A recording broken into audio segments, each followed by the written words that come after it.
They mistook her for just another girl walking home. Routine, predictable, easy, until one of them said the wrong thing and crossed a line they didn't know existed. They couldn't have known she trained under Chuck Norris, and they damn sure weren't ready for what came next. East Dallas had its own kind of silence, a soft, gritty hush that slid across cracked pavement like breath held too long. The streetlights buzzed overhead, low and tired, casting long shadows that seemed to follow you home. Shops had shut down early. They always did on Tuesdays. A single dog barked somewhere out in the dark. Then silence. Amina Lewis walked alone. As usual, she didn't walk fast. She didn't need to. Her sneakers, worn thin at the edges, tapped a steady rhythm against the concrete like she was keeping time with the street. Slung over one shoulder, a beat-up duffel bag, canvas black, frayed at the seams. Inside, sparring wraps, shin guards, and a uniform that smelled faintly of sweat and focus. She just left her dojo, the one tucked behind a laundromat, roof rusted out, neon sign half dead since 2017.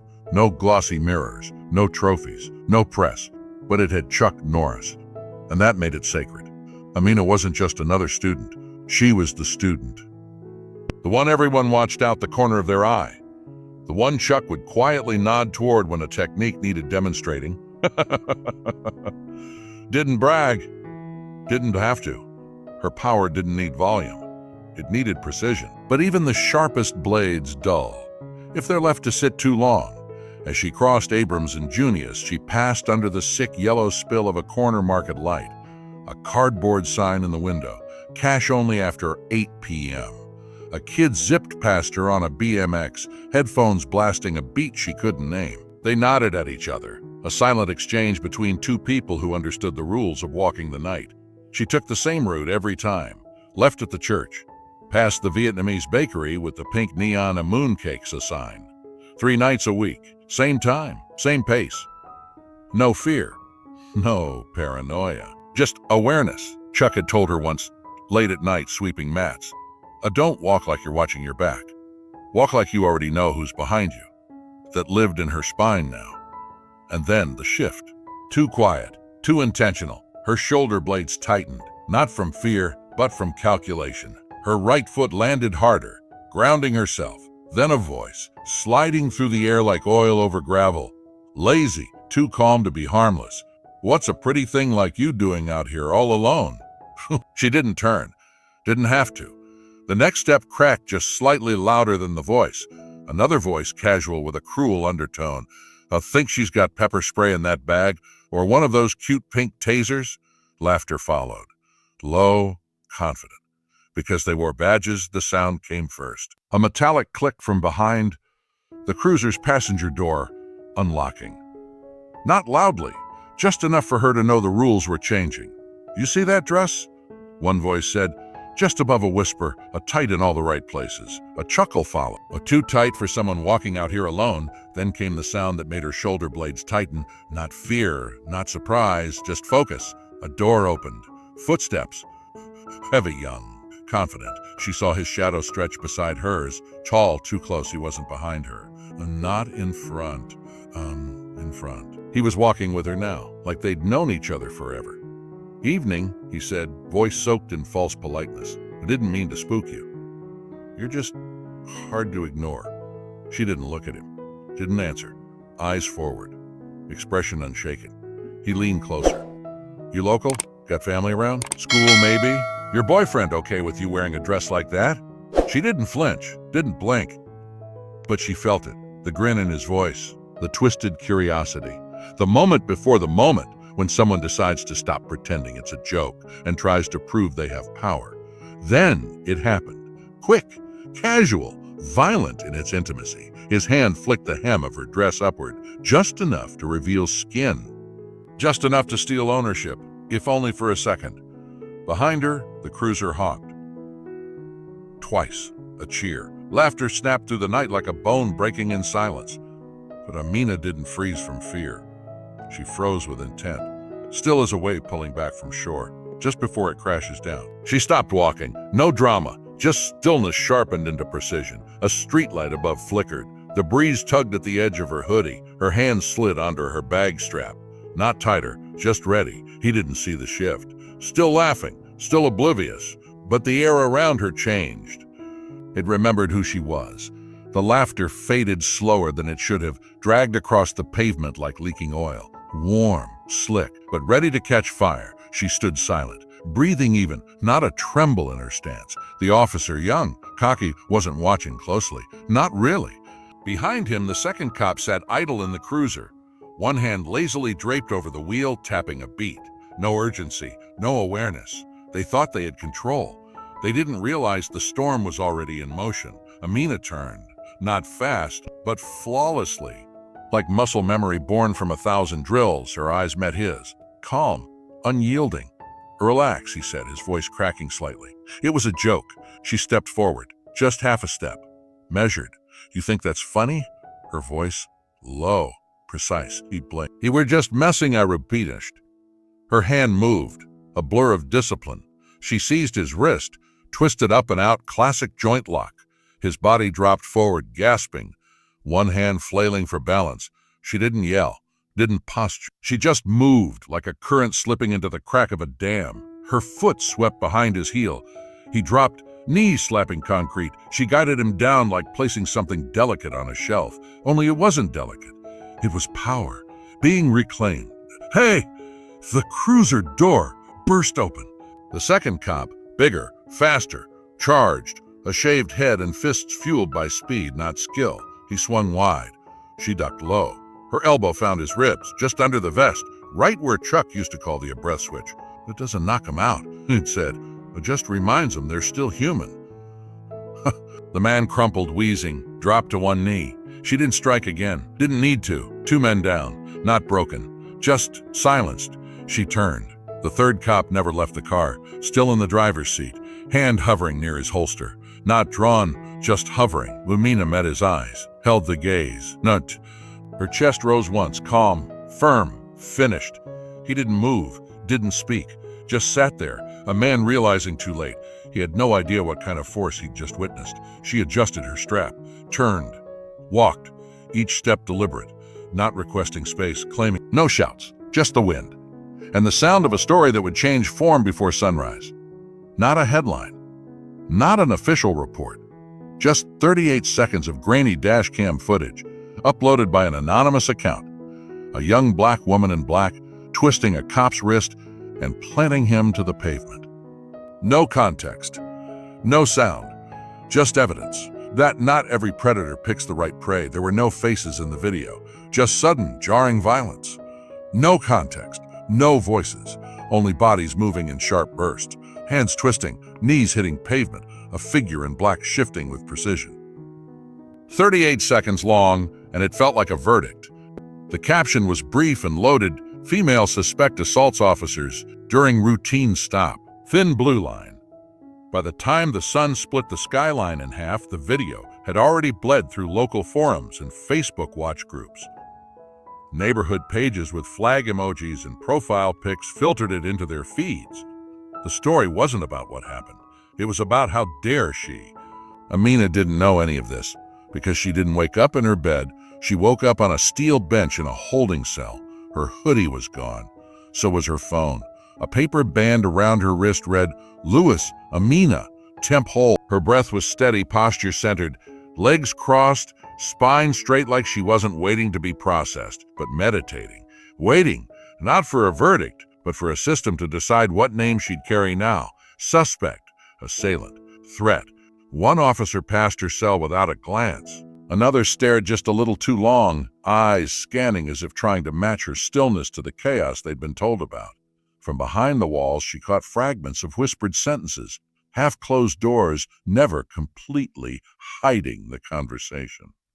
"That's the girl from the video. They say she cracked a rib. No way she acted alone.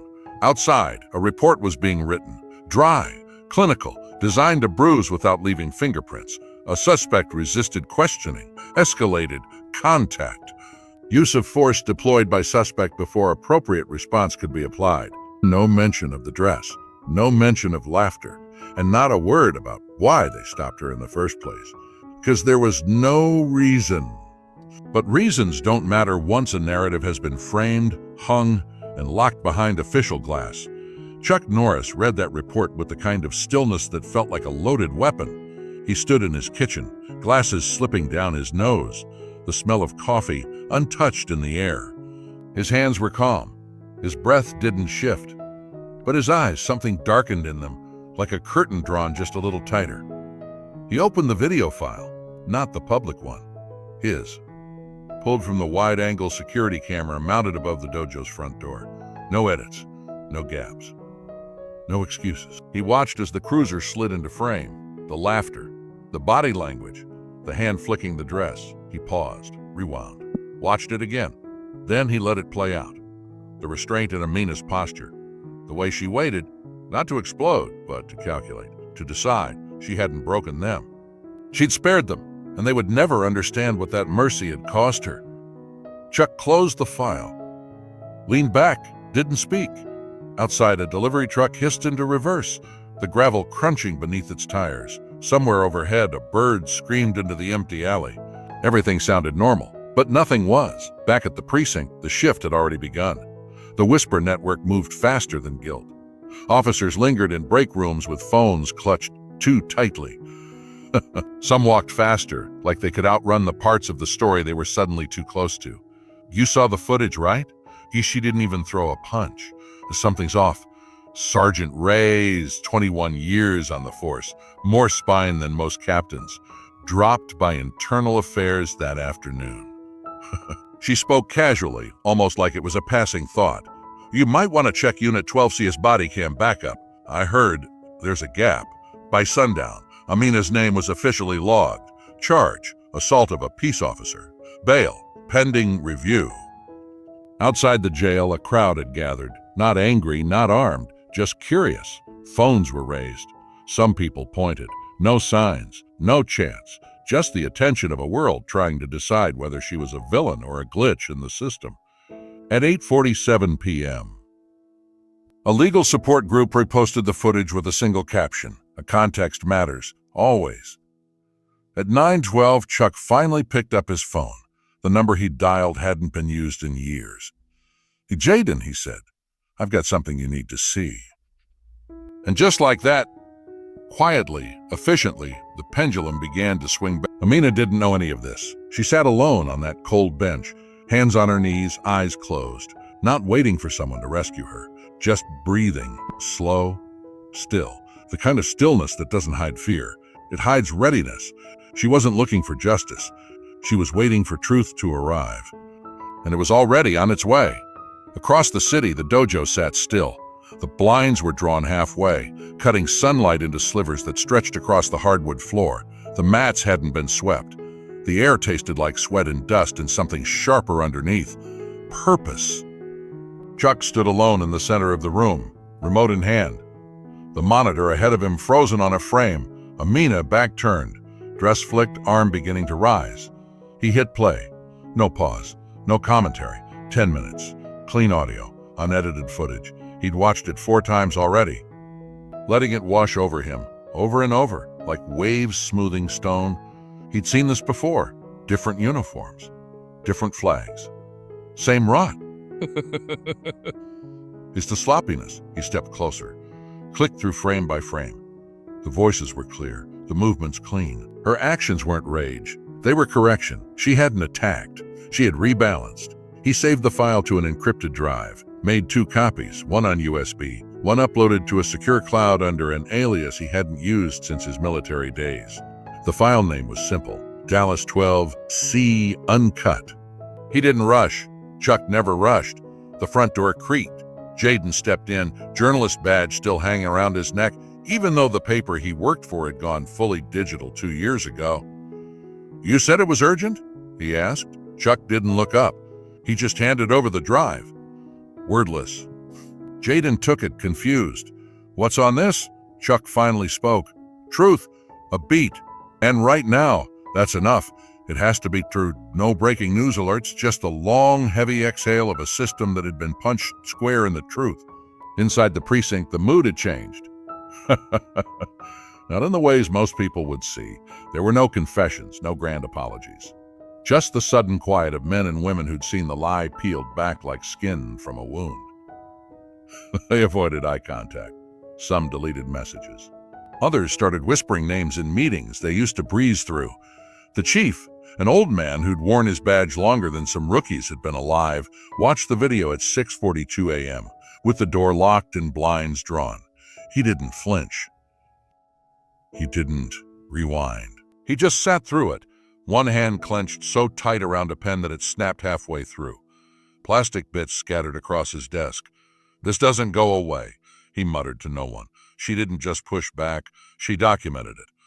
And outside, the city pulsed like a heartbeat, quickening. Street corners once ignored now buzzed with low conversations.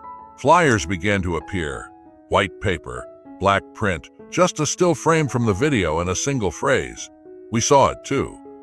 Amina walked past 3 of them that afternoon without reacting. She wasn't hiding, and she wasn't playing hero. Oh, her hoodie was up, not to disappear, but to control the temperature. When someone nodded at her, she nodded back. When a man filming her from across the street asked if she'd talk on camera, she said no, calmly, clearly no room for debate, because her fight wasn't with the lens. It was with the story, and for the first time the story was hers. At the dojo, Chuck watched 2 young girls sparring. One was smaller, but quicker. The taller one had power but kept swinging wide, wild. He stepped in, tapped the mat. "Control," he said, voice low. "You don't fight to be seen. You fight to see clearly." And Amina, she spent that evening not reading headlines, not answering calls. She cooked a simple meal, rice, lentils, avocado on the side.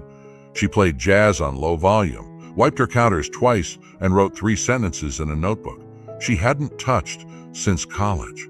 The final one read, "I didn't ask to lead, I just refused to follow silence." The night settled in quiet. But not the kind that forgets. The kind that waits for the next truth, the next crack in the concrete. And somewhere across the city, a police cruiser's dash cam was quietly pulled from archives. The file didn't disappear. It just moved to someone else's hands. Because the pendulum hadn't stopped. It was still swinging at his eyes on the paper. He never once looked at her. Each we acknowledged landed like a stone dropped into a dry well. The silence after each one was louder than the words themselves. Then the mic was offered to Amina. There was no pressure to speak, no demand. Just the quiet expectancy of people unused to being held accountable, hoping, praying that she would say something easy, something forgiving, something that would let them all move on. She stood, not quickly, not for effect, just stood. The wind tugged lightly at the hem of her hoodie. She didn't touch the microphone right away. She scanned the rows, the steps, the skyline behind the flags. Then, only then, did she speak. Her voice was calm, steady. No tremor, no crack. Just the kind of voice people remember without needing to record. "You didn't stop me because I was dangerous," she said. "You stopped me because you thought I'd stay small, because I was walking alone, and you thought no one would watch." She paused. Let that land. A few faces in the audience looked down. "But the thing about silence," she continued, "is that it can echo too. And this time, it echoed loud enough to find all of you." The commissioner looked like he wanted to disappear into his suit. The mayor blinked slowly, folding her hands tighter on her lap. "I didn't fight to be right," Amina said. "I moved because I was taught to protect my center. And I don't mean just my body, I mean my truth. My name?" Another pause. The flags behind her shifted in the breeze like they were listening too. "And if that makes people uncomfortable," she added, "then maybe comfort wasn't earned yet." She stepped back, not waiting for applause, not offering a smile, just returning to her seat, shoulders square, gaze forward. No one clapped, not out of disrespect, but because applause would have been a release, and the moment wasn't finished with them yet. Chuck watched from the side of the plaza, arms folded, cap pulled low. He hadn't told her what to say, never would, but he recognized the form. The balance, the restraint that doesn't weaken a blow, it defines it. Later that night, the city's social feeds erupted again. Not with outrage this time, but with clarity. Post didn't ask, "What did she do?" anymore. They asked, "What are we going to do now?" In a studio apartment lit by the orange halo of a desk lamp, Jaden drafted a headline he'd never thought he'd write. the stillness that broke the city, Amina Lewis and the power of staying upright. And as for Amina, she didn't refresh her mentions, didn't read the articles. She walked home the long way, past quiet windows and flickering street lamps, past the same mural of Maya Angelou, still standing, still strong. The night had teeth, but it didn't bite. She was no longer the girl in the video. She was the moment that made everyone watch. And that moment, it was just beginning. They kept saying acknowledge, but never once did they apologize. Amina didn't flinch. She didn't even blink. But Chuck, standing in the shade of a crepe myrtle by the back door, noticed her fingers had lightly curled into fists. Not tight, just holding something. When they called her name, she didn't stand immediately. There was no music, no applause, just footsteps on wood as she walked to the stage and stood behind the podium. The mic buzzed slightly as she adjusted it lower. She looked out at the officials, the press, and the people watching from phones and live streams. For a moment, she said nothing. Then, with a voice steadier than the microphone stand itself, she began, "When I was 12, a boy at school called me hollow. He said I wore a black belt but couldn't really fight, that I just memorized moves for points and was pretending." She paused.